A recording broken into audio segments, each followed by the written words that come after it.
Salut les scènes, journée très importante aujourd'hui. Que s'est-il passé dans la journée du 5 avril en lien avec l'univers de Dragon Ball?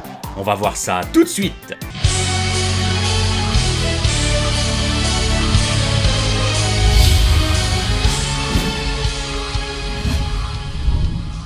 Le 5 avril 1989, le public nippon a découvert l'épisode 151 de la série Dragon Ball, diffusée pour la toute première fois sur Fuji TV.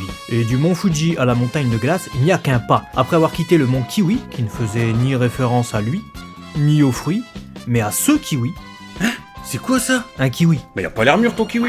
Goku et Titi tentent d'aller récolter de la neige sur une montagne dont on dit qu'elle serait capable de faire fondre l'incendie du mont Frypan, dans lequel Gyumao est toujours coincé. Depuis 3 semaines d'épisode. Mais cette montagne, baptisée mont Frappé... Comme le docteur? Non, enfin si, mais d'abord comme le Frappé. Ah. Ce mont Frappé, donc, maudit les femmes et aucune fille ne peut s'en approcher sous peine de se prendre une énorme bourrasque. Goku et Titi sont écartés par une violente tempête dès leur arrivée, et alors que Pilaf et sa bande tentent de gravir la montagne, ils constatent que la légende est vraie. Pilaf expérimente la chose en demandant à Mai de dégager un coup, et le ciel s'éclaircit tout à coup. Sacrée montagne. C'est le genre d'endroit où tu finis seul, ça. Titi reste alors au pied de la montagne, au bon soin de la grand-mère Hakkake, autrement dit, la grand-mère Octogone. Goku parvient à revenir avec une grosse boule de neige, mais celle-ci fond trop vite. Et il n'a pas le temps d'atteindre le bas de la montagne que tout a déjà fondu. Ça sert à rien son truc. Au moins ce que Titi fait chez la vieille Hakkake, ça va servir à quelque chose.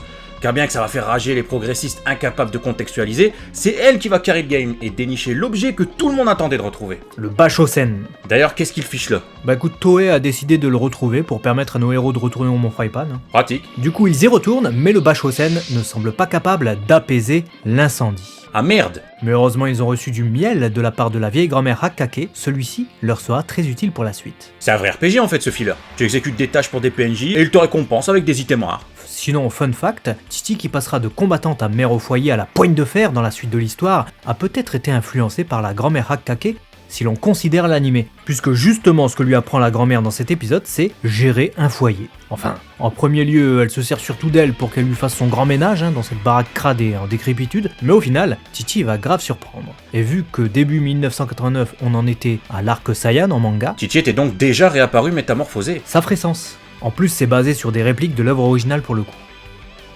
Ensuite, Pilaf et sa bande ne reviennent pas dans cet épisode par hasard, ils ont poursuivi Goku et Titi depuis qu'ils ont quitté le mont Kiwi, avec l'idée que Goku devait être lié au Dragon Ball. Cependant, ce sera là la toute dernière apparition du petit groupe avant un moment dans la série, car ils ne réapparaîtront pas avant Dragon Ball GT, 7 ans plus tard. Wow, sacré hiatus.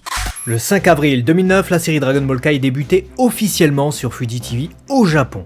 Le Weekly Shonen Jump numéro 11 de l'année 2009 nous annonçait un animé remasterisé au format HD, de nouveaux génériques, de nouveaux effets spéciaux et une bande-son mise à jour, avec en plus de ça le casting original qui se réunissait à nouveau.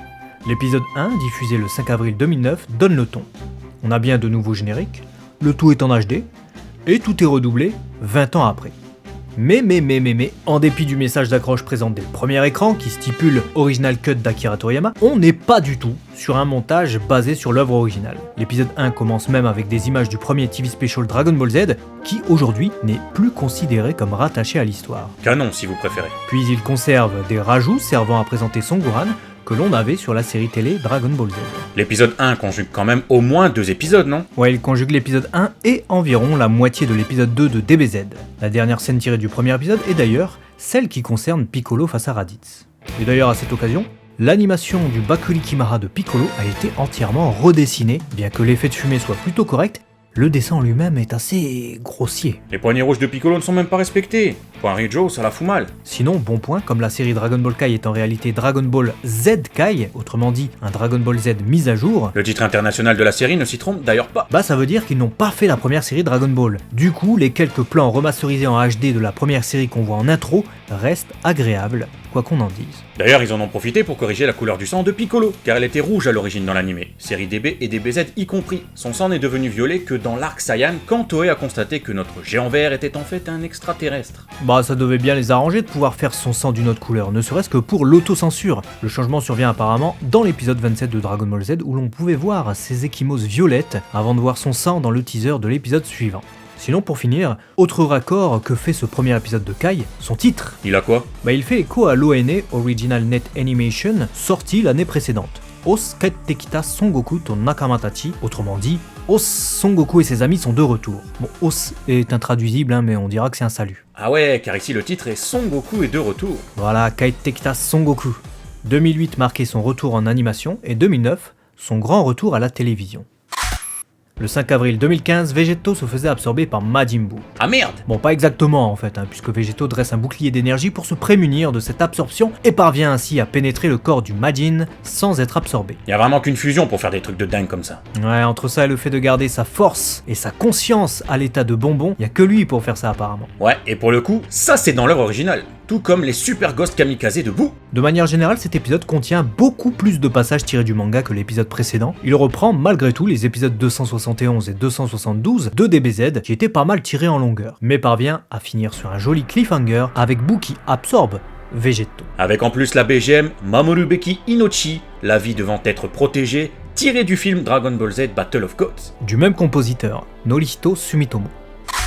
Le 5 avril 1988, comme son titre l'indique, le chapitre 169 de Dragon Ball faisait la part belle à Tenshinhan, qui se devait de venger Chaozu, tombé lors des éliminatoires contre le terrible Tao Pai Pai. Son ancien mentor. Et Tenshinhan montre rapidement qu'il surpasse Tao Pai Pai, tant en force qu'en vitesse. C'est aussi dans ce chapitre que Krillin dit à Goku qu'il a demandé à Yajirobe de venir participer, et également ici que Lunch Fury fait son retour. C'est alors devenu un running gag dans le manga de la voir se transformer pour faire la place au milieu des spectateurs pour ses amis. Car elle avait déjà fait la même chose lors de la 22e édition. À l'occasion de la sortie de ce chapitre, publié dans le Weekly Shonen Jump numéro 19 de l'année, on a aussi droit à une superbe page cover de Toriyama Sensei, mettant en avant les 8 qualifiés pour les phases finales du Tenka Ichi Budokai. L'illustration se retrouve d'ailleurs dans le premier guide Daizenshu consacré aux illustrations de Toriyama Sensei. On remarque que les couleurs de Tao Pai Pai sont bien différentes de celles qu'on a dans l'animé. Ouais, petit comparatif entre les couleurs façon Toriyama et ici celle de Toei. Bon, après on a les habituels doggy orange et bleu qui deviennent rouge et noir dans l'animé, pour l'école de la tortue, la tenue de Chichi, avec le liseré blanc qui deviendra rouge dans la série, et enfin le débardeur de Tenshinhan qui passe du vert au jaune, sans raison dans la version animée. À l'occasion de la sortie de ce chapitre 169, Toriyama Sensei a commenté ceci. Comme j'ai fait grandir Goku, j'étais nerveux avant de voir les réactions des lecteurs. Mais j'ai été soulagé par les réactions positives. Il devait aussi être sous pression à cause de la réaction plus que sceptique de son éditeur Monsieur Torishima quant à cette idée. Probablement, il n'a pas manqué de faire savoir que son choix a été validé en tout cas.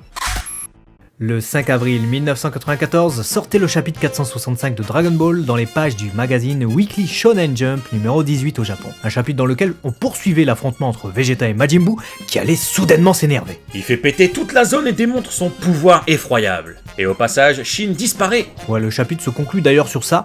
Babidi qui n'a rien car il s'est protégé avec un bouclier, tandis que Vegeta est blessé au bras. Un peu comme Gohan contre Cell. Et Shin a disparu. Tout va mal pour la Terre. Ça partait pourtant bien car Vegeta avait réussi à transpercer Buu avec une puissante attaque. Malheureusement, on constate une nouvelle fois que le pouvoir de régénération du Majin surpasse l'entendement. Et on a à nouveau un drôle de petit message de la part de Toriyama Sensei qui dit « Les gens me demandent si quelqu'un a servi de modèle pour Majin Buu parmi la rédaction, mais franchement je crois pas, Enfin, je pense. » Il parle de sa maison d'édition Shueisha, Faut rappeler que Piccolo Daimao était basé sur son premier Tanto, Kazuhiko Torishima.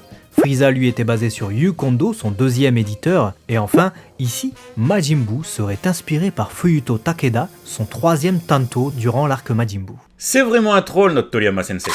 Enfin, comment terminer cette journée du 5 avril sans célébrer l'anniversaire de Toriyama Sensei, le créateur de Dragon Ball.